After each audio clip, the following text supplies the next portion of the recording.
할렐루야. 귀한 주일 3부 예배 오신 여러분을 주님의 이름으로 환영합니다. 오늘도 이 예배 가운데 마음과 정성으로 하나님을 바라며 나아갈 때에 우리 하나님께서 임재하시고 우리의 예배를 받아 주실 줄로 믿습니다.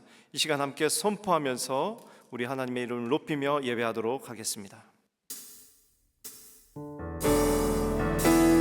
이곳에 오셔서 이곳에 앉으소서. 이곳에서 드리는 예배를 받으소서. 주님의 이름이 오직 주의 이름만 이곳에 있습니다.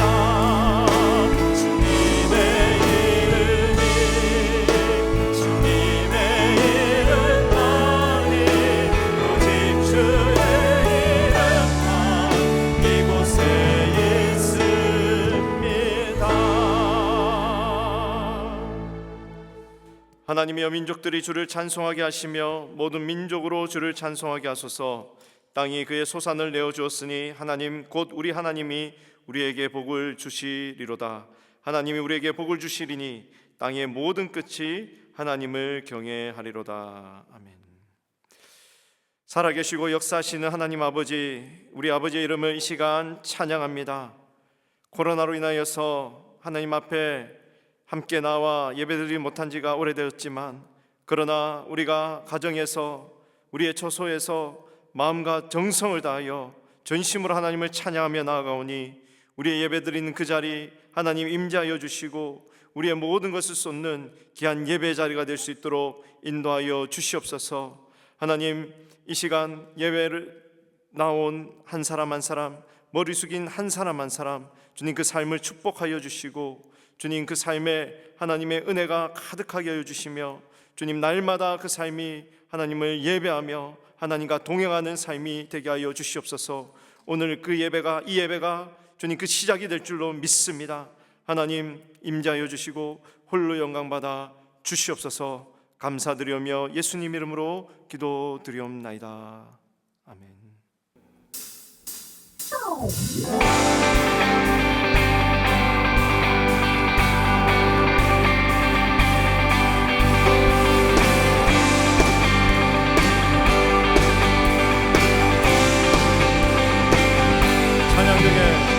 찬양 중에 눈을 들어주는 주를 보내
주시네. 주님 안에 모든 두려움 사라져. 주님을 모를 때 나에게 힘 주시네.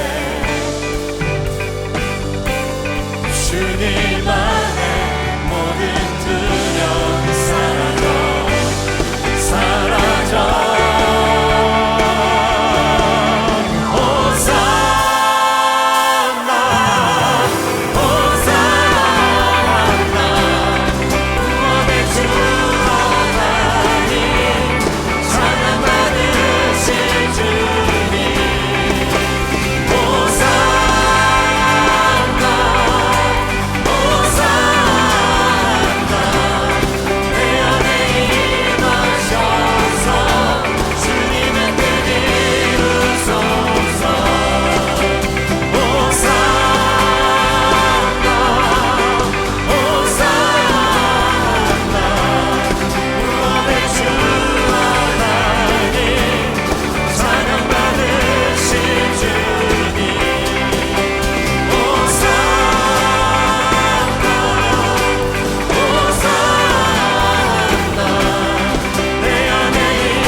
알아주시니 지난 밤 눈물 지워주시고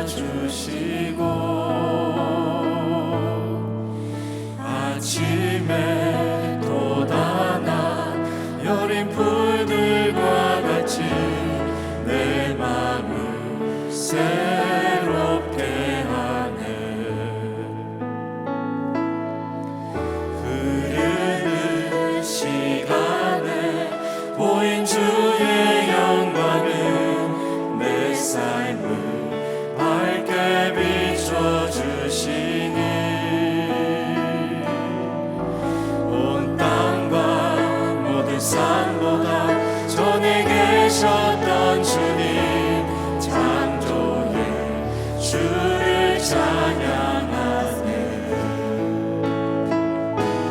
주님은 거친 바다 위 나의 영혼 두 손으로 굳게 잡아주시네.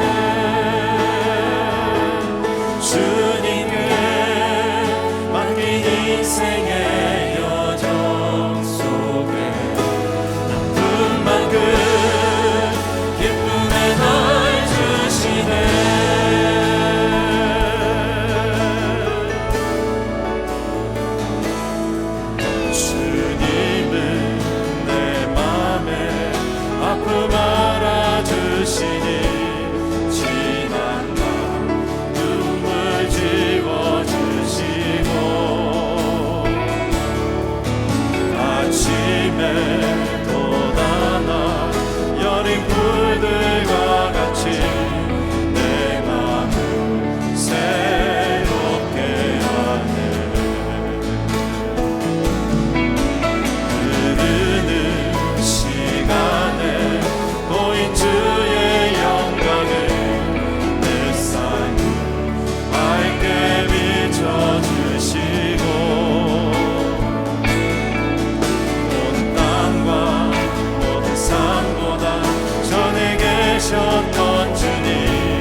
영원히 변함이 없으신 좋으신 하나님을 찬양합니다. 우리에게 언제나 선한 것을 주시는 하나님, 거룩한 주일을 맞이하여 하나님께 우리의 마음을 다해 주님을 예배하고자 합니다. 오늘 이 시간 임재하여 주셔서 오직 하나님께만 영광 돌리는 귀한 예배의 시간이 되게 하옵소서. 이 백성이 입으로는 나를 가까이 하고 입술로는 나를 영화롭게 하지만 그 마음으로는 나를 멀리하고 있다. 그들이 나를 경외한다는 말은 다만 들은 말을 흉내내는 것일 뿐이다. 주어진 삶의 자리에서 하나님을 찬양하지 못했던 저희들, 하나님을 사랑한다고 입술로만 고백하며 의지하지 못했던 저희들을 용서하여 주옵소서. 세상의 빛과 소금으로 살아가도록 부르셨지만 세상을 탐하여 세상을 기대어 살았음을 고백하지 않을 수 없습니다. 이제 저희들의 마음을 우슬초로 정결하게 하시며 거룩하고 흠없게 하셔서 주님을 온전한 마음으로 바라보게 하옵소서. 거룩하신 하나님, 하나님이 저희들을 이 땅에 부르실 때 특별한 목적과 의미를 부여하신 줄 믿습니다. 그것은 하나님의 영광을 드러내며 하나님의 이름을 높이는 것입니다. 그러나 세상과 타협하고 탐욕에 이끌려 끊어버리지 못하고 결단하지 못한 것들이 너무나도 많습니다. 그런 저희들을 용서하여 주시며 이 시간 저희들의 삶과 가정 그리고 믿음을 위해 간절히 기도합니다. 우리의 영혼을 붙잡아 다시 순결한 삶을 살아갈 수 있도록 하옵소서. 하나님의 뜻과 비전을 바라보게 하옵소서. 하나님에 대한 사랑과 열정을 회복시켜 주옵소서. 그래서 우리의 삶이 하나님이 원하시는 것들로 채워 주옵소서. 담대하게 구하는 자에게 응답하시며 용감하게 찾고 두드리는 자에게 응답해 주시는 주님, 그런 하나님을 알기를 소망합니다. 다음 주부터 시작하는 봄학기 제자훈련을 허락하심에 감사를 드립니다. 말씀 앞에서 내 삶과 영적 상태를 점검하고 하나님과의 대화가 회복되길 소망합니다. 제자훈련을 통해 우리의 삶이 주께 더 가까이 가며 주님을 따르는 삶이 되길 원합니다. 주님의 말씀 한마디에 모든 것을 내려놓고 순종하는 우리의 삶이 되길 바랍니다. 메마른 우리 영혼들에게 성령의 담비를 내려 회복의 놀라운 은혜의 시간이 되길 기도합니다. 그래서 우리가 걸어가는 모든 인생길에서 부르짖을 때마다 응답해 주시며 찾을 때마다 찾게 하시며 문을 두드릴 때마다 열리게 하심을 감사하며 고백하는 우리들의 삶이 될 수 있도록 인도하여 주옵소서. 가르치시는 선생님들, 배우는 학습자들 모두에게 하나님의 놀라우신 사랑과 은혜의 축복이 있길 간절히 기도합니다. 이 시간 예배와 담임 목사님을 위해 기도합니다. 성령님이 함께 하셔서 거룩한 예배, 하나님이 기뻐 받으시는 예배가 되길 소망합니다.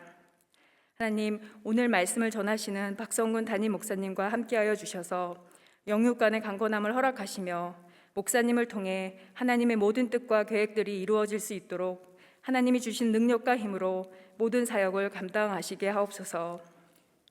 이 어둡고 힘든 마지막 시대에 목사님을 통하여 하나님의 말씀을 선포하실 때 죽은 영혼들이 살아나고 돌아오게 하시며 생명의 말씀을 통해 빈 우리의 마음이 채워질 수 있는 그런 예배가 되게 하옵소서.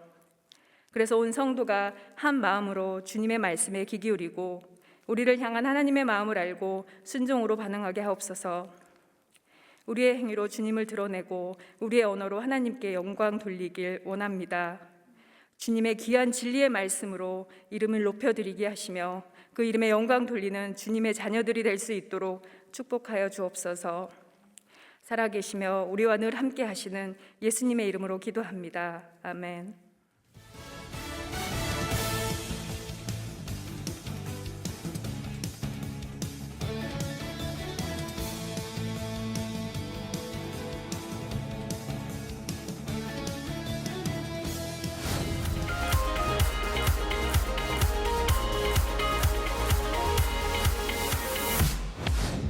봄학기 제자훈련이 한 주 앞으로 다가왔습니다. 다음 주일부터 시작되는 제자훈련을 위해 오늘까지 등록을 마쳐주시기 바랍니다. 주보안에 있는 신청서를 작성하셔서 현관 안내석에 제출해 주시기 바랍니다.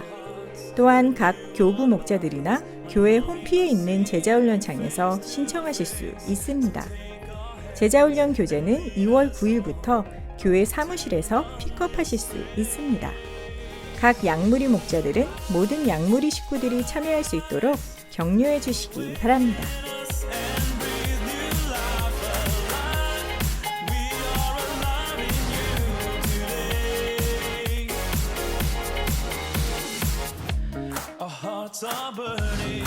코로나로 인해 주일학교가 정상적으로 운영되지 못한 채 수개월이 흐르고 있습니다. 다음 세대의 믿음의 주역이 될 우리의 자녀들이 영육간에 강건하도록 많은 기도를 부탁드립니다. 특별히 대면 모임이 조속히 열리게 하시고 온라인 예배를 통해서 하나님을 만나도록 기도해 주시기 바랍니다. 계속해서 대면 모임을 준비하는 모든 사역자들과 교사들이 주님의 마음을 품고 거룩한 사명을 감당하도록 많은 중보 기도를 부탁드립니다.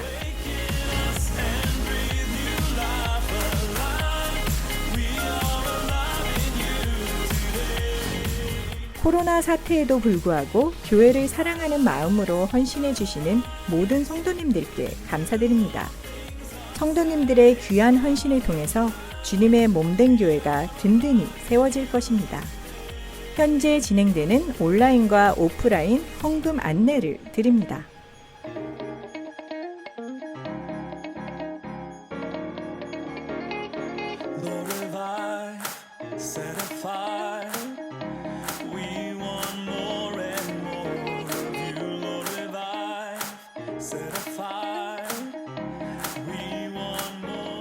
주님 안에서 행복한 한 주 보내시길 바랍니다. 네, 오늘 주일 예배 함께 하신 여러분 모두를 다시 한번 주님의 이름으로 환영합니다. 특별히 가정에서 또 처소에서 온라인으로 예배하시는 모든 분들도 진심으로 환영합니다. 광고에서 보신 것처럼 제자 훈련 다음 주로 다가왔습니다. 혹시 아직 등록 안 하신 분들은 가능하면 이번 주 중으로 해주시기를 바랍니다. 그래야 우리가 반도 배정할 수가 있고 교사도 결정할 수가 있기 때문에 우리 빨리 등록하시는 게 굉장히 도움이 됩니다. 훈련 교재를 2월 9일부터 교회 사무실에서 배포한다고 하니까 필요하신 분 오셔서 받아가시기를 바랍니다. 주일학교 사역이 빨리 재개될 수 있도록 계속 기도해 주시기 바랍니다. 제가 오래 기간 동안 우리 아이들이 교회에 나오지 못하고 예배를 못 드리기 때문에 우리 특별한 기도가 필요합니다. 우리 사역자님들을 위한 기도도 해주시고 교사들 또 부모님들을 위한 기도 해주시기 바랍니다. 온라인으로 헌금을 해주시는 분들이 생각보다 참 많습니다. 너무 감사하게 생각하는 것은 비록 그 예배를 교회에서 드리지 못하지만 어디에서 예배드리건 하나님을 인식하고 헌신한다는 것 자체가 저한테는 굉장히 소중하게 느껴집니다. 그래서 여러분께서 하나님을 사랑하는 마음으로 또 자원하는 마음으로 하나님 앞에 헌신해 주시고 여러분의 청지기직을 잘 감당하시면 하나님이 기뻐하시라고 믿습니다. 우리 그 외 나머지 광고들 다 참조하셔서 함께 도와주시길 바랍니다. 이 시간 우리 헌물을 위해서 함께 기도하도록 하겠습니다. 하나님 감사합니다. 어렵고 힘든 때에도 주님이 우리의 목자가 되시고 우리 삶의 인도자가 되어주셔서 우리 앞길을 이끌어 주시고 하나님의 은혜와 능력 가운데 살도록 축복하신 것을 감사합니다. 하나님 이 아침에 주님을 사랑하는 마음으로 또 하나님의 몸된 교회를 섬기는 마음으로 소중한 예물을 주님께 올려드립니다. 말씀에 순종해 바치는 11조 헌물을 축복하셔서 약속하신 그대로 그 가정에 갚아주시고 감사의 제목들 선교와 구제를 위해 드리지 모든 헌물들을 축복하셔서 주의 나라 영광 위에 바르게 서임받도록 은총을 베풀어 주시옵소서. 우리의 모든 것 대신 예수님의 이름으로 감사하며 기도하옵나이다.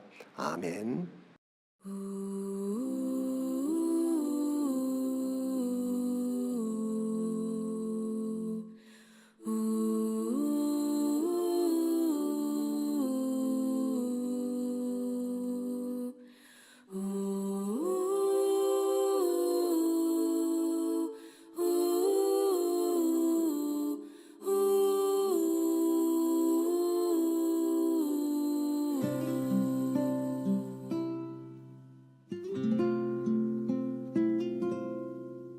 작은 갈대 상자 물이 새지 않도록 벽종과 나무진을 칠하네.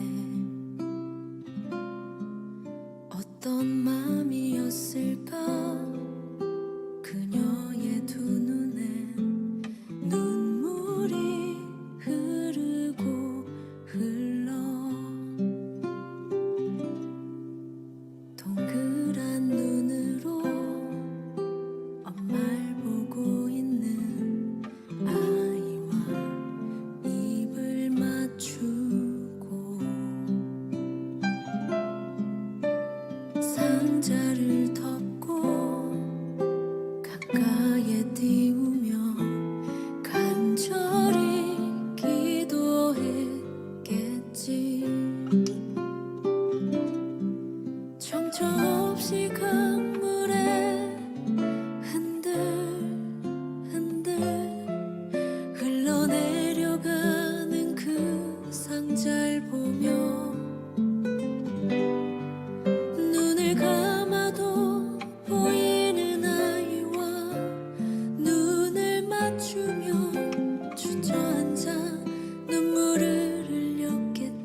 껍데기 신앙을 벗으라.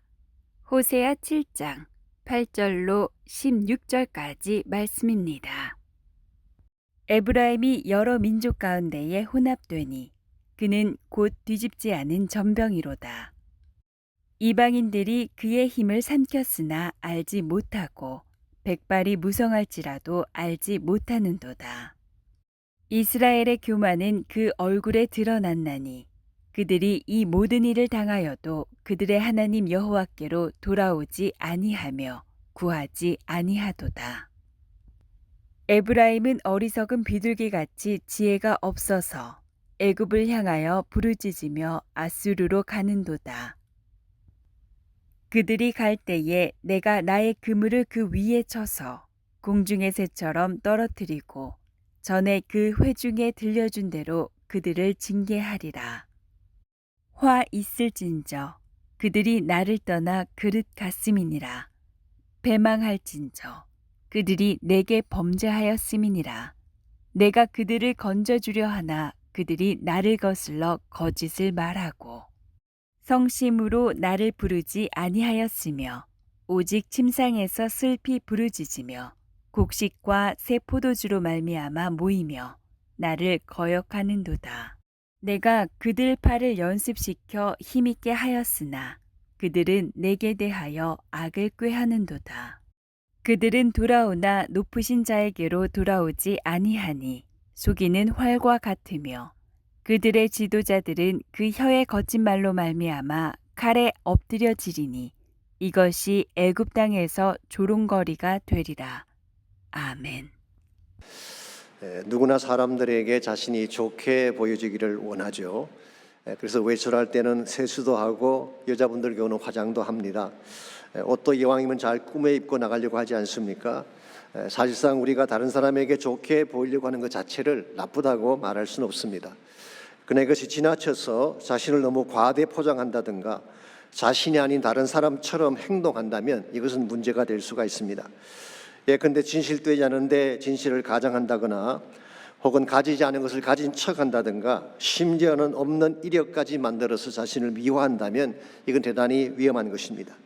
다른 사람을 미슬리딩할 수도 있고 또 스스로 자신을 기만할 위험이 있기 때문에 그렇습니다. 여러분이 잘 아시는 이솝의 우화 중에 여우와 신포도라고 하는 우화가 있잖아요.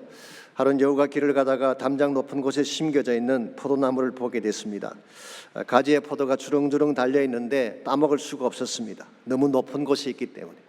여러 번 시도했지만 결국 실패를 합니다. 그때 여우가 다른 짐승들에게 뭐라고 이야기합니까? 저 포도는 틀림없이 실 거야. 마치 자신의 능력이 부족해서 못 따먹은 것이 아니라 일부러 안 한 것처럼 변명을 한 것이죠. 우리도 사실 이와 같은 식의 말을 할 때가 있습니다. 본인이 가져보지 못한 것이나 본인이 올라가지 못한 지위나 목표가 있을 때에 그런 것 해봐야 별 볼 일 없어. 저 포도는 실 거야. 그렇게 자기 변명이나 자기 합리화를 하는 경우가 있죠. 이것은 정직하지 못한 인생관이라고 부를 수가 있겠습니다. 그런데 독일의 한 작가가 이 이솝의 우화를 현대판 포도 이야기로 재구성을 했습니다. 에릭 캐스트너라고 하는 독일의 풍자소설 작가인데 그분이 만든 스토리에 하면은 여우가 그 후에 열심히 뛰어서 천신만고 끝에 포도를 따먹는 데 성공을 했습니다. 근데 막상 먹어보니까 진짜 포도가 시었습니다. 그랬으면 어떻게 해야 될까요? 이 포도는 시어서 먹을 수 없다 그렇게 말을 해야 되는데 그렇게 이야기하지 않습니다. 세상에 이처럼 달고 맛있는 포도는 처음 먹어보는 것 같아. 그리고 계속 포도를 따먹습니다. 시어서 먹기 힘들어도 애써 행복한 표정을 지으면서 따먹습니다. 그러다 결국은 위궤양에 걸려서 돌아가신다고 하는 스토리입니다. 이 우화를 통해서 에릭 캐스터너는 자신에게 정직하지 못한 현대인들의 허구성을 지적하고 있습니다. 불행하면서도 행복한 척합니다. 없으면서도 있는 척하죠. 허례허술로 자신의 삶을 포장하려고 하는 사람들이 참 많은데 이것은 대단히 위험한 것입니다. 자신의 진짜 모습을 볼 수 없기 때문에 그렇습니다. 포도가 시면 시다고 말을 해야 되는 것입니다. 인생이 힘들면 힘들다고 말을 해야지 가장하게 되면 치료를 받을 수가 없고 회복을 할 수가 없는 것입니다. 우리의 신앙생활도 마찬가지라고 생각합니다. 하나님과 자신 앞에 정직할 때에 참된 변화가 일어날 수 있고 진정한 회복이 가능한 것입니다. 근데 만일 무엇인가를 위장을 하고 포장하려고 하게 되면 사실상 고침받아야 될 진짜 문제를 치료받지 못하게 되는 것입니다. 많은 사람들이 죄가 있으면서 의로운 척하죠. 마음이 상해 있으면서도 거룩한 척 가식적인 웃음을 띠고 위장함으로써 자신을 감추려고 할 때가 많습니다. 이와 같은 것을 우리는 위선이라고 이야기하죠. 영어로 위선이라는 단어가 히포크라시라는 단어입니다. 근데 사실 이 말은 헬라말 히포크리시스라고 하는 단어에서 온 것입니다. 원래 그 단어의 뜻이 뭐냐고 하면 배우들이 쓰는 가면을 의미하는 것이라고 합니다. 이 배우들이 가면을 쓰고 나와서 연기를 하지 않습니까? 그것은 배우의 진짜 모습이 아니라 가면을 통해 꾸민 것입니다. 여러분 영화나 드라마를 보시게 되면 배우들이 다 이상형처럼 보이지 않습니까? 실제 그들의 삶도 그렇게 이상적일까요? 그렇지 않습니다. 가면을 쓴 것처럼 액팅을 하는 것뿐인 것입니다. 그러므로 이와 같이 얼굴에 가면을 선다고 해서 인생이 행복해지는 것이 아닙니다. 오히려 가면을 벗고 정직하게 자기 실체를 인정할 때에 자신의 진짜 문제를 발견하게 되고 고침도 받을 수가 있게 되는 것입니다. 이런 면에서 여러분과 제가 좀 더 건강한 크리스찬 삶을 살기를 정말 원한다면 우리의 위장된 껍데기를 다 벗어버리고 하나님 앞에 정직하게 나아가야 되는 것입니다. 그리고 하나님의 은혜를 구할 때에 하나님께서 우리를 고쳐주시고 새롭게 만들어주시는 것입니다. 이런 면에서 우리가 어떻게 하면 껍데기 신앙을 벗어버리고 하나님 앞에 진실된 마음으로 나아가서 진정한 차원의 회복을 경험할 수 있을지 오늘 주신 본문을 중심으로 함께 나누어보려고 합니다. 오늘 같이 읽은 본문에 보시면 겉모양만 그럴듯하게 꾸몄던 북왕국 이스라엘을 향한 책망의 말씀이 기록되어 있습니다. 호세아가 던지는 네 번째 설교죠. 8절 말씀 보시면 이렇게 기록이 되어 있습니다. 에브라임이 여러 민족 가운데에 혼합되니 그는 곧 뒤집지 않은 전병이로다 그랬어요. 여기서 에브라임은 북왕국을 말하는 것이죠. 그런데 이 북왕국 이스라엘이 여러 민족과 혼합이 되었대요. 이방 나라와 민글된 것입니다. 이것을 우리는 혼합주의라고 부르죠. 하나님 백성임에도 불구하고 이방인을 섬기고 이방인의 타락한 문화를 그대로 가져와서 죄악에 빠지게 된 것입니다. 이와 같은 그들의 영적 상태를 오늘 성경은 뒤집지 아니한 전병과 같아 그렇게 비유를 하고 있습니다. 전병이 뭘까요? 이것은 이스라엘 사람들이 즐겨 먹는 납작하게 생긴 빵을 말합니다. 영어 성경 보시게 되면 케이크라고 번역하기도 했고 어떤 영어는 팬케이크라고 번역하기도 했어요. 우리 식으로 번역한다면 빈대떡이라고 번역할 수가 있겠죠. 자, 오늘 본문에 사실 빵 굽는 이야기가 많이 나오는데 4절에도 보게 되면 달구어진 화덕이 나오고 화덕은 오븐을 말합니다. 반죽의 발효 같은 그런 언급들이 나오고 있죠. 그래서 호세의 전직이 빵 굽는 자 혹은 빵집을 했지 않을까라고 짐작하는 이유가 여기 있습니다. 어쨌든 간에 오늘 본문에서 이스라엘을 뒤집지 아니한 전병이라고 했는데 이게 무슨 뜻일까요? 이 화덕 위에 밀가루 반죽을 올려놓고 빵을 구울 때 이걸 뒤집지 않으면 어떤 현상이 일어나겠습니까? 위쪽은 생생한 그대로 있지만 아래쪽은 시커멓게 타게 될 것입니다. 이스라엘의 영적 상태가 이와 같았다는 것입니다. 겉모양은 생생한 것처럼 괜찮아 보이는데 실상 그 내면은 죄악의 화덕 위에서 시커멓게 타들어가고 있었던 것입니다. 그들의 이중적인 신앙, 자기 착각적인 껍데기 영성을 지적한 것입니다. 그럼에도 불구하고 얼마나 그들이 위험한 지경까지 와 있는지를 그들은 인식하지를 못했습니다. 그래서 9절을 보시면 이방인들의 그의 힘을 삼켰으나 알지 못하고 백발이 무성할지라도 알지 못한다고 했습니다. 이방인과 섞여 사느라고 그들의 영적 에너지를 다 소진하고 마치 백발이 무성한 것처럼 이 표현은 기력이 상실되었다 그 말이에요. 이제 죽기 직전에 백발 노인처럼 이와 같이 쇠진하게 되었다는 것입니다. 얼마나 이 이스라엘이 약한 위치까지 가게 됐는지 우리 읽지 않았지만 잠깐 앞으로 가셔서 5절에서 7절을 보시게 되면 그들의 질병이 생각보다 훨씬 더 심각했던 것을 발견할 수가 있습니다. 5절을 보시면 우리 왕의 날에 지도자들은 술의 뜨거움으로 병이 나며 왕은 오만한 자들과 더불어 악수를 했다고 했습니다. 여기서 왕은 아마 여로보암 2세를 가리키는 것 같습니다. 그런데 여로보암 2세가 지도자들과 독주를 마시고 그들과 함께 향년을 즐긴 것입니다. 그랬는데 7절을 보시면은 이 지도자들이 결국은 왕들을 다 엎드러지게 한다 그렇게 오늘 성경은 기록하고 있습니다. 실제로 이스라엘의 역사를 살펴보게 되면 열왕기하 15장을 읽어보시면 아실 수가 있습니다.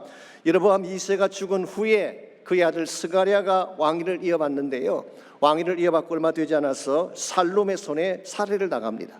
살룸은 므나헴의 손에 살해를 당하고 므나헴의 아들 보가히야는 베가의 손에 죽습니다. 그리고 베가는 호세아의 손에 살해를 당하죠. 여기 말하는 호세아는 선지자 호세아를 말하는 것이 아니라 북왕국의 마지막 왕을 말하는 것입니다. 제가 연도를 한번 계산해 보았어요.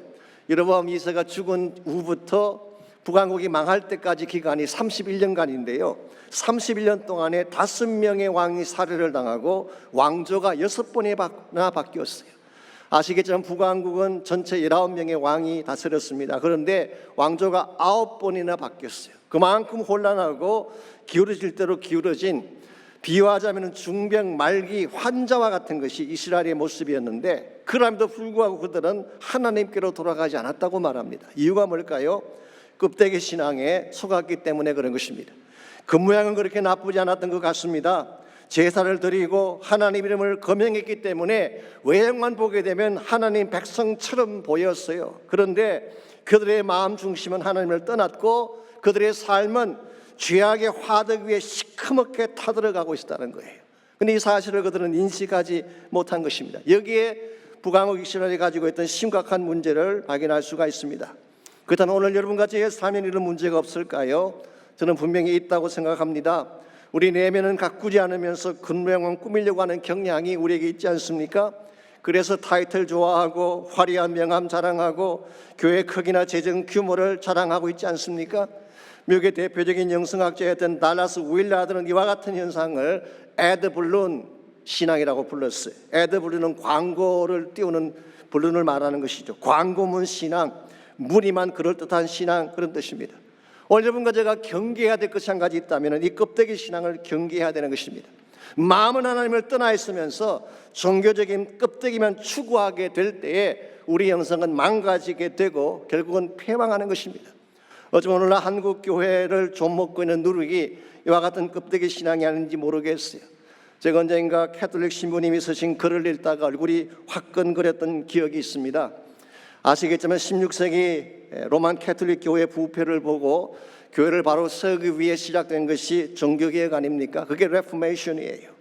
그 당시 교회가 큰 건물 짓기 운동을 하고 돈 자랑이나 하고 권력 자랑만 하던 그 로만 캐톨릭 교회, 썩을 대로 썩어 있었죠. 이걸 깨뜨리고 다시 새롭게 하자고 시작된 것이 레포메이션인데, 그 캐톨릭 신부님의 지적이 이것입니다.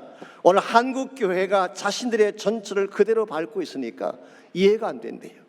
개혁하겠다고 시작된 개신교가 과거에 캐톨릭이 하던 것을 똑같이 반복하고 있다는 사실을 지적한 것입니다.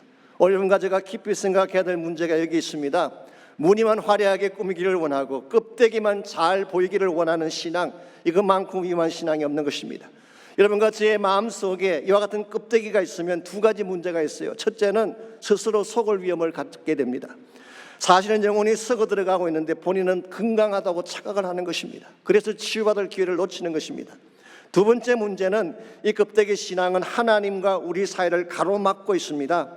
정말 만나야 될 하나님, 정말 경험해야 될 영적 축복을 경험하지 못하도록 막고 있는 것이 껍데기 신앙이기 때문에 우리는 반드시 그것을 벗어야 하는 것입니다.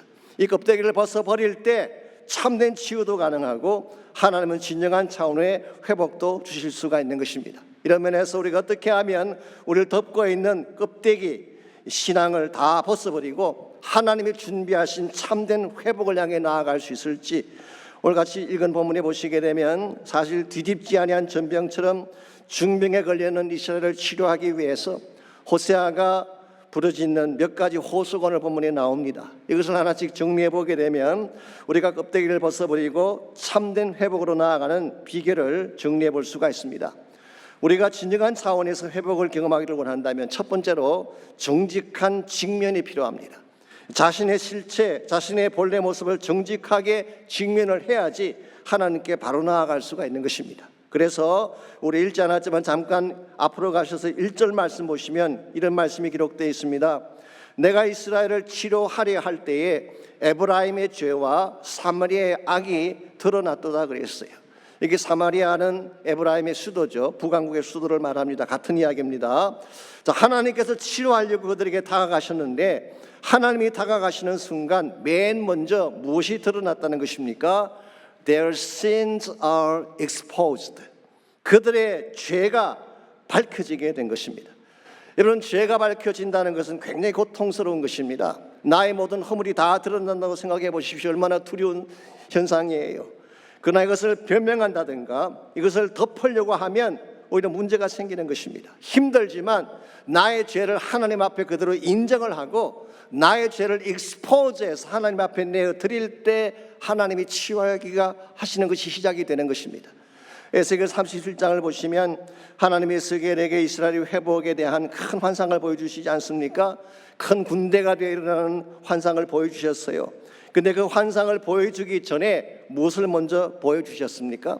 에스겔을 데리고 골짜기에 가득 찬 마른 뼈다귀를 보여주셨어요. 그 한가운데를 지나가게 했어요.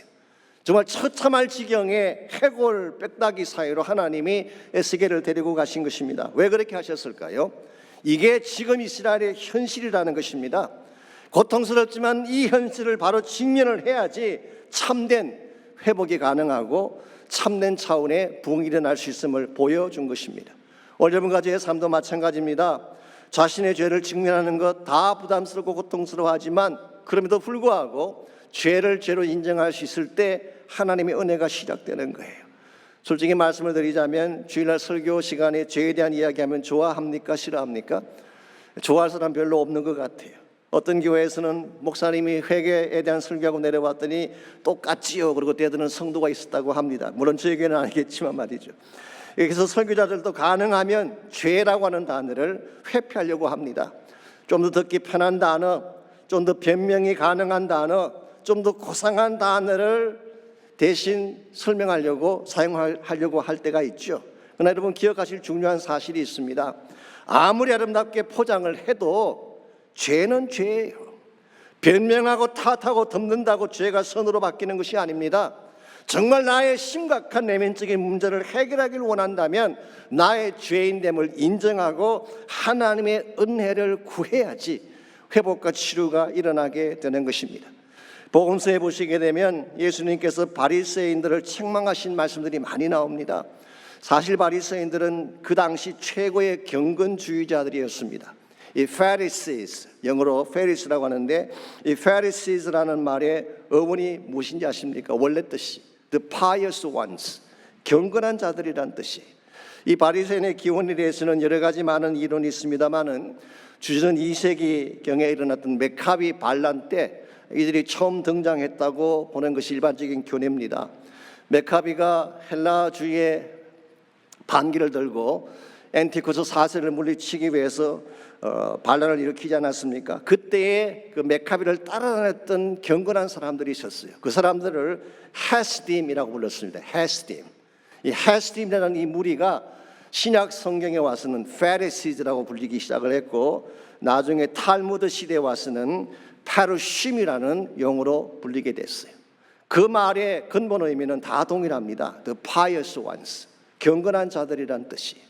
사실 그 당시 바리새인들은 굉장히 경건했고 외형상 보게 되면 깨끗한 사람들이라고 할 수가 있습니다. 그랬는데 마태복음 21장 31절에 보면 이와 같이 경건한 무리들인 바리새인들을 향해서 예수님께서 충격적인 말씀을 하셨어요.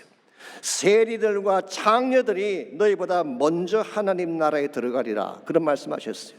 여러분, 이게 말이나 되는 소리일까요? 바리새인들은 매일 율법을 입에 달고 다니는 사람입니다. 일주일에 2번씩 금식을 하고 구제와 봉사를 하고 안식일이면 하나님께 나와 예배드리고 거룩한 목소리로 두 손을 높이 들고 기도하는 사람들이에요. 근데 이와 같은 사람들이 어떻게 창기나 시정잡배보다 못한 세리만큼도 못하다는 것입니까? 여기서 예수님께서 무엇을 지적하신지를 잘 아셔야 돼요. 창기나 세리가 더 깨끗하다 그런 뜻이 아닙니다. 주님은 여기에서 죄의 양에 대해서 말씀하신 것이 아니라 하나님 앞에서 누가 더 정직했냐를 말씀한 거예요. 이 창기와 세리들 비록 못나고 더럽긴 했지만 그들은 있는 그대로 그들을 다 나타냈어요. 그러나 바리새인 그렇지 않았습니다. 외형을 아름답게 포장하고 꾸몄어요. 그들 속에는 썩어 들어가는 죄악이 있음에도 불구하고 의로운 척 가장한 것입니다. 이와 같은 그들의 모습을 예수님은 회칠한 무덤이라고 책망하셨어요. 겉모양은 회칠을 했기 때문에 깨끗하게 보이는데 그 안에는 썩은 송장이 들어있다, 그런 뜻이에요. 이 회칠한 무덤을 The Message 바이블이 재미있게 번역한 걸 보았습니다. Manicured grave. 매니큐어는 손톱에 바르는 매니큐어죠. 손톱에 매니큐어를 바르듯이 포장한 무덤이다. 여러분, 아무리 무덤을 포장하더라도 무덤이 꽃밭이 될 수가 있겠어요? 무덤은 무덤인 것입니다. 이런 면에서 우리가 포장하고 변명하고 탓하는 방법을 선택하기보다 하나님께 나의 죄인됨을 인정하고 나갈 때에 하나님의 은혜가 임하고 치유가 임하기 시작하는 것입니다. 이런 면에서 여러분과 제가 참된 차원에서 회복으로 나가려면 첫 번째 스텝이 나의 죄인됨을 인정하고 십자가를 붙잡는 것입니다. 두 번째로 이와 같이 내 자신을 인정하고 십자가를 붙잡은 후에 두 번째로 해야 할 일은 온전한 간구를 하는 것입니다. 하나님 앞에 매어 달려서 부르짖는 것을 해야지 회복이 시작이 되는 것입니다. 사실 이스라엘 백성은 이 대목에서 실패를 했다고 말할 수가 있겠습니다. 13절과 14절을 보겠습니다. 화했을진저 그들이 나를 떠나 그릇 같음이라 패망할진저 그들이 내게 범죄하였음이니라 내가 그들을 건져주려 하나 그들이 나를 거슬려 거짓을 말하고 그랬어요. 여기 보게 되면 하나님의 인텐션은 그들을 건져주시는 것이었어요. 어떻게든 그들을 다시 건져주기를 원하셨는데 그들이 그것을 거절하고 오히려 거짓을 말했다고 오늘 본문은 밝히고 있습니다. 아마도 지도자들이 이런 말을 한 것 같습니다. 하나님께 간다고 문제가 해결되겠냐? 기도한다고 인생이 풀리겠냐? 모여서 기도하고 예배한다고 코로나가 떠나갈 줄 아느냐? 꿈 깨라. 진정한 해결책은 과학뿐이야 라는 식의 말씀.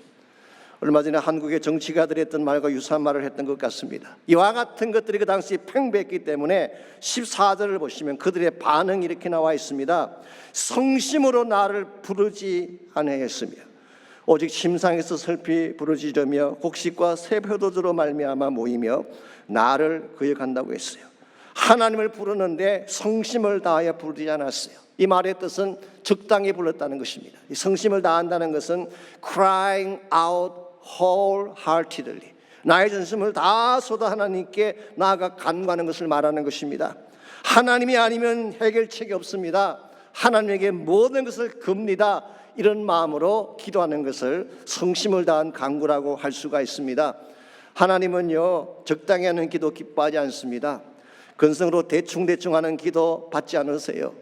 우리가 근성으로 기도하는 이유가 뭔지 아십니까? 하나님 말고도 대안이 있다고 생각하기 때문에 그런 것입니다. 진짜 하나님 외에는 길이 없다면 그렇게 기도하겠어요? 하나님이 아니고도 대안이 있다고 생각하기 때문에 적당히 기도하고 대충 기도하고 때에 따라서는 기도를 멈추는 것입니다. 그렇기 때문에 14절을 계속해 보게 되면 이스라엘 백성들은 하나님 앞에 나가 부르짖는 대신에 무엇을 했다고 했습니까? 침상에서 슬피 부르짖었다고 했어요. 여러분, 이것은 기도를 했다는 뜻이 아닙니다. 탄식을 말하는 것입니다. 침상에서 통곡하며 우는 것을 말하는 것입니다. 하나님께 나가서 기도해야지 문제가 풀리는데 하나님께는 나가지 않으면서 문제를 부여잡고 운다고 문제가 해결될까요? 해결되지 않습니다. 두 번째로 택한 것이 곡식과 새 포도주로 말미암아 모인다고 했는데요, 이 말의 뜻은 그들이 이방인의 축제에 참석했다는 뜻입니다. 그 당시 이방인의 축제에는 자기 쌀을 베면서 자학을 하고 자신을 학대하는 그런 행위가 이방인의 축제에 많이 행해졌다고 합니다. 여러분, 인생에 막혔다고 해서 술이나 마시고 자신을 학대하면서 몸을 상하게 하면 문제가 해결됩니까? 더 아플 뿐입니다. 더 고통스럽고 절망스러울 뿐이지 해결은 일어나지 않습니다. 참된 의미에서 해결책은 하나님이에요. 하나님께 나가 전심을 다해 부르짖을 때에 하나님이 길도 열어주시고 새로운 축복도 허락해 주시는 것입니다. 그래서 역대하 16장 9절은 다음과 같이 기록하고 있습니다. 여호와의 눈은 온 땅을 두루 감찰하사 전심으로 자기에게 향하는 자들을 위하여 능력을 베푸신다고 했어요. 하나님은 전심으로 자기에게 마음을 쏟는 자를 찾고 계시고 그러한 자에게 능력을 베푸신다는 뜻입니다. 그러므로 여러분과 제 삶 가운데 위기가 왔을 때에 혼자서 운다고 문제가 떠나가지 않습니다. 자기 몸을 상하게 한다고 학대한다고 문제가 풀리는 게 아니에요. 오히려 모든 것이 다 막혔을 때, 나의 힘으로 아무것도 할 수 없을 때, 그때야말로 하나님을 찾아야 될 때인 것입니다. 그분에게 모든 걸 다 걸고 그분의 도우심을 구하게 되면 하나님이 개입하셔서 문제를 풀어주시는 것입니다. 뉴욕에 가시면은 브루클린 테이브네클이라고 하는 유명한 교회가 있습니다. 제가 알기로는 멀티 에트닉 컨그리게이션, 여러 인종이 같이 모인 교회인데요, 한 2만 명 이상 모이는 큰 교회입니다. 짐 신발라 목사님이 심호하시는 교회인데요, 270명으로 구성된 워십 콰이로 유명한 교회이죠. 그 교회 성가대가 그래미 어워드를 6번이나 수상했다고 하니까 그 정도가 어떤지 짐작할 수가 있겠죠. 근데 사실 그 교회에 더 유명한 것이 있습니다. 그것은 기도예요. 화요저녁 중보 기도 모임이 굉장히 파워풀합니다. 짐 신발라 목사님의 쓴 책 중에 새바람 강한 불길이라는 책이 있어요. 이 Fresh Wind, Fresh Fire, 새로운 바람, 새로운 불길이라는 책이 있는데, 그 책에 보게 되면 그 목사님의 따님에 대한 간증이 소개가 되어 있습니다. 이 딸아이가 티네이저가 되었을 때 반항이 시작됐습니다. 아무리 설득해도 소용이 없었습니다. 야단도 치고 때로는 빌기도 하고, 그것도 안 되니까 돈을 주어 보았지만 해결이 안 됐어요. 그러더니 16살 되던 해에 그 딸이 집을 나가버린 것입니다. 목회자인 짐 신발라의 마음이 어땠겠습니까? 딸이 집을 나간 지 2년 반의 시간이 흘러갔습니다. 정말 피를 말리는 악몽 같은 시간이었다고 고백을 했어요. 교인들이 어떻게 생각할지 두렵기도 하고, 심지어는 밤마다 마귀가 마음속에 찾아와서 조롱을 하고 비웃는데 견딜 수가 없었다고 합니다. 그러나 어느 화요일 밤 그 기도의 자리에서 이 목사님이 자기 딸에 대한 부끄러운 이야기를 성도들 앞에 자복을 하고 성도들의 도움을 요청을 했습니다. 어떻게 됐을까요? 그 말을 들은 성도들이 비웃었을까요? 저런 자가 무슨 목회자 자격이 있나 그렇게 비난을 했을까요? 아닙니다. 정말 그날 밤 그 성도들이 목사님을 중앙에 놓고 정말 함께 통곡하며 울며 기도하는데요, 얼마나 기도 역사가 엄청났던지, 이 기도를 드린 지 정확하게 32시간 후에 목요일 아침입니다. 목사님 집에 문을 두드리는 소리가 들렸어요. 나가보니까 그렇게 기다리던 딸이 서 있었던 것입니다. 손과 무릎을 떨며 울면서 딸이 서 있었어요. 그늘을 보고 가슴에 앉는 순간 그 딸아이가 아빠에게 한 첫 말이 뭔지 아십니까? 아빠, 지난 화요일 밤 누가 기도했어요? 사실은 그 딸이 지난 화요일 밤 잠을 자는데 절벽비랑 끝에 서서 끝없는 흑암의 구덩이를 내려다보며 두려워서 울고 있었대요. 그랬는데 하나님이 나타나시더니 자신을 가슴에 안아주면서 딸아, 나는 아직도 너를 사랑한단다, 이 말을 던져주시는데, 이것이 계기가 되어서 자신이 처해 있던 흑암의 사슬을 끊어버리고 집으로 달려왔다는 고백이었어요. 그래서 계속 물은 질문이 Tell me, Father, who prayed for me last Tuesday night? 지난 화요일 밤 누가 나를 위해 기도한 것입니다. 그만큼 기도의 역사가 자명했던 것입니다. 이 일이 있은 후에 그 딸이 성서대학에 입학을 하고 나중에 목사 부인이 되어서 지금 3명의 자녀를 키우면서 교회를 섬기고 있다고 했습니다. 그 책에서 짐 신발라 목사님은 이렇게 적고 있습니다. 포기하지 않는 기도는 사탄의 어떤 강력한 요소도 부술 수 있음을 배웠다.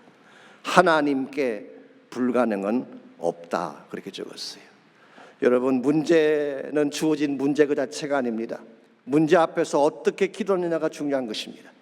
아무리 심각한 문제일지라도, 절망처럼 보이는 문제일지라도 하나님께 전심을 다해 부르짖기를 바랍니다. 그때 하나님이 개입하셔서 기적을 맛보게 하시고 여러분의 가정과 삶의 터전을 일으켜 주실 줄 믿습니다. 이런 면에서 우리가 신앙의 껍데기를 벗어버리고 참된 회복으로 나아가려면 1차적으로는 나의 죄인됨을 정직하게 자백해야 돼요. 하나님의 십자가를 붙잡아야 되는 것입니다. 두 번째는 하나님 앞에 전심을 다해 부르짖는 기도를 드려야 됩니다. 마지막 세 번째로 참된 회복을 이루려면 지존자의 주재권이 필요합니다. 이 주재권이라는 말은 롤드십을 말하는 것이죠. 하나님이 내 인생의 주인 되심을 인정하고 그분에게 합당한 영광을 돌릴 수 있어야지 참된 회복을 누릴 수 있다, 그런 뜻이에요. 자, 16절을 보시기 바랍니다. 그들은 돌아오나 높으신 자에게로 돌아오지 아니하니 속에는 활과 같으며 그들의 지도자들은 그 혀의 그친 말로 말미암아 칼에 엎드러지리니 이것이 애굽 땅에서 조롱거리가 되리라고 했어요. 이 말씀에 의하면 그들이 돌아오긴 합니다. 그런데 높으신 자에게로가 아니라 엉뚱한 곳으로 돌아온다는 뜻이에요. 돌아오긴 돌아오는데 엉뚱한 곳으로 돌아오는 이스라엘. 참고로 11절을 잠깐 보시면 이런 말씀이 나옵니다. 에브라임은 어리석은 비둘기같이 지혜가 없어서 애굽을 향하여 부르짖으며 아수르로 가는도다라는 말씀이 나와요. 여기 이스라엘을 에브라임을 어리석은 비둘기로 비유를 했는데요. 또 메시지 바이블이 이걸 참 재미있게 번역을 해놓았어요. 에브라임은 bold brained, 직역하자면은 새머리 같다. 우리식으로 표현하면 닭대가리다 그런 뜻이에요. 얼마나 어리석은지 자신을 잡으려고 쳐놓은 그물 안으로 뛰어드는 새와 같다는 거예요. 여러분, 애굽이나 아수르가 어떤 나라입니까? 이스라엘을 삼키려고 기다리고 있는 적진인데 거기에 뛰어들어가는 어리석은 비둘기 같다. 그들의 선택이 잘못되었음을 말하는 것입니다. 여러분, 영적으로 눈이 멀게 되면 이렇게 될 수가 있어요. 어디를 가야 살 수 있는지, 누굴 만나야 축복받는지를 분별하지 못하는 것입니다. 이와 같이 어리석게 잘못된 선택을 하는 이 백성들을 향해서 호세아는 높으신 자에게로 돌아오라고 권면하고 있습니다. 여기서 높으신 자라고 하는 것은 물론 위를 향하여 그런 의미도 가지고 있습니다만은 하나님을 의미하는 것입니다. 그래서 많은 영어 성경들은 이 말씀을 영어로 The Most High, 지극히 높으신 분이라고 번역을 했습니다. 아마도 구약에 나오는 하나님의 이름 중 하나인 엘 엘리온을 염두에 두고 그렇게 번역한 것 같습니다. 이것을 직역하자면은 지존자라는 뜻, The Most High, 가장 높으신 분, 지존자라는 뜻이에요. 여기 우리 모두가 돌아가야 될 진정한 삶의 주권자가 있습니다. 우리를 창조하시고 지금 우리의 삶의 주인이실 뿐만 아니라 장차 모든 나라와 모든 민족과 모든 만물을 심판하실 하나님께로 돌아와야지. 그리고 그분에게 나의 주권을 내어드리고 그분 안에 믿음의 뿌리를 내려야지 참된 차원의 회복과 축복을 누릴 수 있는 것입니다. 이런 의미에서 여러분 인생의 지존자를 결정하는 것은 굉장히 중요합니다. 여러분 삶에 있어서 높으신 분이 누구인가요? 누가 여러분 인생의 보스인가요? 청와대에 계시는 분? 백악관에 계시는 분? 직장의 사장님? 어떤 분은 와이프라고 대답하기도 합니다만 우리 인생의 지존자는 한 분밖에 없는 줄 믿습니다. 그분이 바로 하나님이에요. 나를 창조하시고 내 인생의 모든 것을 다스리시고 세상에 누구보다 나를 사랑하시는 하나님, 그분이 내 인생을 그려도 괜찮을 우리 삶의 지존자가 되시는 것입니다. 그러므로 여러분이 무슨 일을 당하든지 엘 엘리온의 하나님, 지극히 높으신 그분께 나아가서 그분의 손을 붙드시기를 바랍니다. 그분이 여러분 인생의 주인이 되고 그분이 여러분의 삶을 다스리기 시작할 때 여러분은 무슨 일을 당해도 흔들리지 않습니다. 최악의 위치까지 내려갔다고 할지라도 다시 일어설 수 있는 힘을 갖게 되는 것입니다. 이런 면에서 정말 여러분과 제 삶을 새롭게 하고 회복시키고 또 치유하실 유일한 가능성은 엘 엘리온 대신 지극히 높은 자이신 하나님 한 분밖에 없습니다. 오늘 우리들 가운데 질병에 걸리지 않은 사람 아무도 없어요. 죄라고 하는 질병에 다 걸려 있어요. 마치 오늘 본문에 나오는 뒤집지 아니한 전병처럼 그 모양은 멀쩡해 보이는데 외형상 보게 되면 잘 사는 것처럼 보이는데 실상 우리 내면 속에는 죄가 가져오는 고통 때문에 아파하고 힘들어하는 분들이 참으로 많습니다. 여러분, 내 마음속에는 이 죄의 문제를 감춘다고 해결이 되겠습니까? 변명한다고 이것이 사라지게 될까요? 아니면 누굴 탓한다고 내 마음의 이 아픔과 고통이 치유가 될까요? 그렇지 않습니다. 참된 치유자이신 하나님께 나가야 되는 거예요. 나의 모든 자존심과 나의 체면을 다 내려놓고 두 손 들고 항복하는 마음으로 하나님께 나아갈 때에 하나님이 우리를 고쳐주시고 우리를 새롭게 만들어주시는 것입니다. 여러분 가운데 아픔을 가진 분이 계실 것입니다. 아픔을 감추려고 하지 마십시오. 불행한 가운데 고통을 당하는 분 계실 것입니다. 일부러 행복한 척 하지 마십시오. 힘들면 힘들다고 고백을 해야 됩니다. 아프면 아픈 모습 그대로 주님께 나와서 하나님의 은혜를 구하고 그의 만지심을 구할 때에 하나님 우리를 고쳐주시고 우리 인생을 새롭게 변화시켜 주시는 것입니다. 오래전 영국에 찰스 웨슬리라는 분이 있었습니다. 유명한 존 웨슬리의 동생이죠. 이분도 자기 형과 똑같이 옥스포드 대학에서 그 옥스포드 메토디스트라고 하는 운동을 일으킨 사람, 홀리 클럽을 만들어서 모일 때마다 기도하고 말씀 공부했던 유명한 모임이 있죠. 그 모임을 창시했던 사람 중에 한 명입니다. 그 당시 이 찰스 웨슬리는 신대륙이었던 미국에까지 와서 이 조지아주나 사우스캐롤라이나에 와서 복음을 전하면서 사역까지 했던 분으로 알려져 있습니다. 그런데 이 사역이라고 하는 것이 하면 할수록 힘이 들었어요. 자신의 한계와 스스로 풀지 못한 마음의 고통 때문에 너무너무 그런 고통을 당했습니다. 그가 배운 지성을 가지고 해결하려고 했지만 해결이 안 됐어요. 그가 지금까지 배웠던 훈련과 연단을 가지고 해결하려고 했지만 안 됐어요. 그러던 어느 날 1938년도입니다. 올더스 게이트라고 하는 한 지역에서 모레비안 형제들이 인도하는 집회가 있었는데 그 집회에 참석을 했다가 비로소 살아계신 하나님을 만나게 된 거예요. 그래서 3일 후에 자기 형인 존 웨슬리도 동일한 장소에서 하나님을 체험하게 됩니다. 찰스 웨슬리의 전기를 보게 되면 바로 그날이 본인이 컨버전 한 날이라고 밝히고 있어요. 그전에도 물론 성경도 배우고 사역도 하고 많은 일을 했지만 그날 그는 처음으로 거듭남을 경험했고 자신을 거듭나게 한 분이 성령님이라는 사실을 고백을 하기 시작하죠. 그 이후로 자기 형과 더불어 여러 곳을 다니며 복음 전도를 했고 제가 알기로 그분이 일평생 동안 지었던 찬송시가 6,500편이 넘는다고 합니다. 하나님의 은혜를 발견한 후에 자기의 능력이 아무것도 아님을 발견한 후에 오직 하나님 한 분만이 나의 해결자인 것을 발견한 후에 그가 지었던 무수히 아름다운 찬양들이 있습니다. 그 중에 하나가 이와 같은 찬송의 노래입니다. Father, I stretch my hands to you. 아버지 나의 두 손을 뻗어 당신을 붙잡기를 원합니다. I stretch my hands to thee. 고우니까 the라고 썼습니다. No other help I know. 나에게 다른 도움자는 없습니다. If you withdraw thyself from me. 주님이 나를 떠나가신다면 whither shall I go? 내가 어디로 갈 수가 있겠습니까? 이것이 우리가 절개 부르는 찬송가 280장이 된 것입니다. 천부에 의지 없어서 손들고 옵니다. 주 나를 외면하시면 나 어디로 가겠습니까? 전부터 계신 주께서 영죽을 죄인을 보혈로 구해 주시니 그 사랑함이었습니다. 나 예수 의지함으로 큰 권능 받아서 주님께 구한 모든 것 늘 얻겠습니다. 뇌죄를 씻기 위하여 피 흘려 주시니 곧 회개하는 마음으로 주님 앞에 옵니다. 이 시간 동일한 고백으로 주님께 나가는 시간이 있으면 좋겠어요. 프리텐드하지 마십시오. 거룩한 척 의로운 척 잘난 척 할 필요 없습니다. 하나님 다 알고 계세요. 있는 모습 그대로 두 손 들고 정직하게 나의 죄를 자백하며 하나님의 은혜를 구하며 죽기로 나가는 시간이 있기를 바랍니다.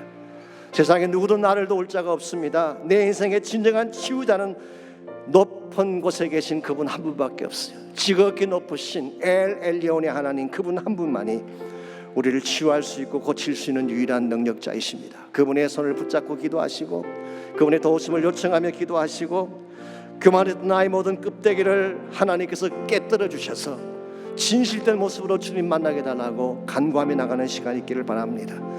우리 시간 나같이 한 목소리로 결단의 기도, 헌신의 기도 함께 드리겠습니다. 하나님 감사합니다. 우리를 사랑해 주셔서 우리의 죄악감에도 불구하고 우리에게 은총을 베풀어 주시는 것을 감사합니다. 나에게는 아무런 공로도 없고 희망도 없고 힘도 없습니다. 주님이 나를 박대하신다면 갈 곳이 없는 인생인 것을 고백합니다. 오직 한번 하나님만이 나의 치유자가 되시고 나를 참되게 회복할 수 있는 능력자가 되심을 고백합니다. 이 시간 나의 모든 외형을 다 깨뜨려버리고 모든 가식과 가시를 다 내어버리고 하나님 앞에 정직한 영으로 나가기를 원합니다. 주님 나를 받아주십시오. 나의 죄악을 용서하여 주십시오. 예수의 피 묻은 손으로 나를 만져주셔서 나의 모든 죄악이 깨끗하게 씻김 받게 하시고 참 하나님의 사는 사람답게 새롭게 일어설 수 있는 귀한 역사가 있도록 이 시간 우리를 축복하여 주시옵소서.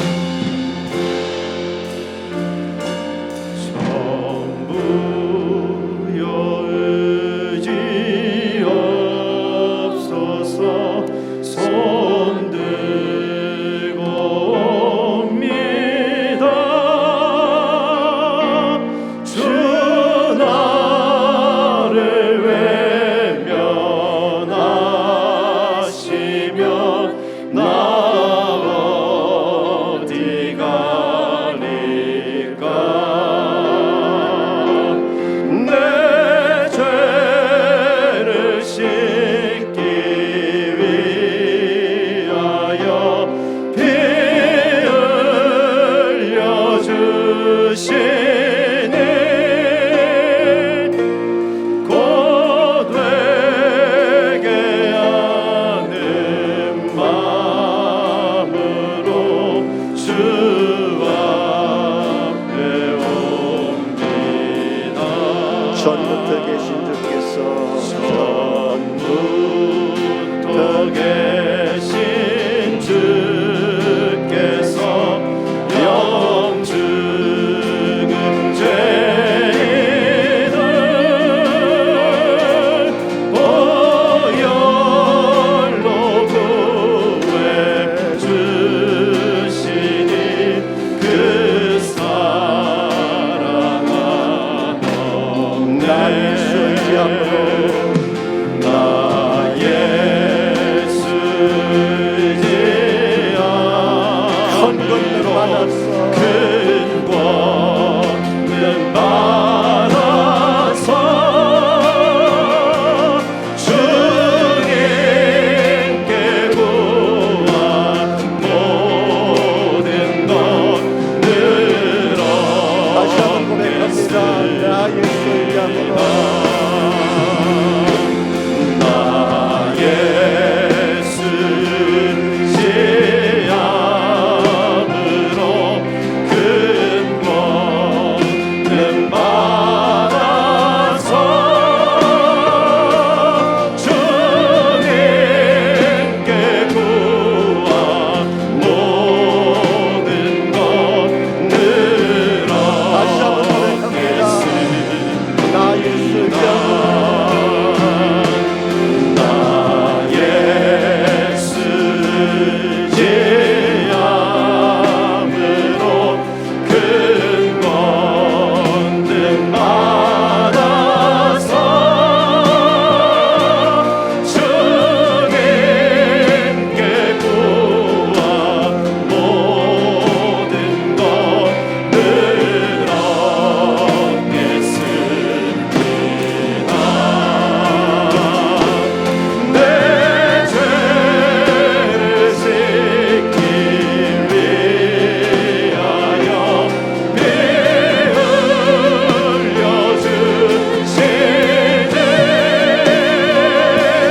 곧 회개하는 마음으로 주 앞에 옵니다.